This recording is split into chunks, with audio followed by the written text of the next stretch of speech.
എല്ലാവർക്കും നമസ്കാരം.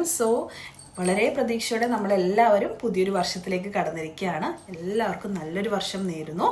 Happy new year and happy 2026. സമാധാനത്തോടെ സന്തോഷമായിട്ട് നമുക്ക് ഈ ഒരു വർഷം പൂർത്തീകരിക്കാൻ സാധിക്കട്ടെ എന്ന് ആത്മാർത്ഥമായിട്ട് ഞാൻ ആഗ്രഹിക്കുന്നു. അപ്പോൾ ഒരു ചെറിയൊരു കാര്യം കൂടി പറഞ്ഞേക്കാം.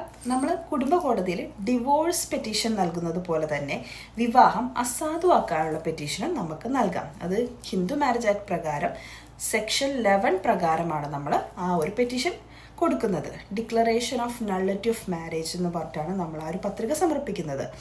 അതായത് നമ്മുടെ വിവാഹ സമയം നമ്മുടെ സ്പൗസ് ഓൾറെഡി മറ്റൊരു ലിവിങ് സ്പൗസായിട്ട് ലീഗലി വെഡഡ് റിലേഷൻഷിപ്പ് കണ്ടിന്യൂ ചെയ്ത് പോവുകയാണെങ്കിൽ ആദ്യ വിവാഹം നിലനിൽക്കെ രണ്ടാമത്തെ വിവാഹം നടക്കുന്ന സാഹചര്യത്തിലാണ് ഈ പറയുന്നത്.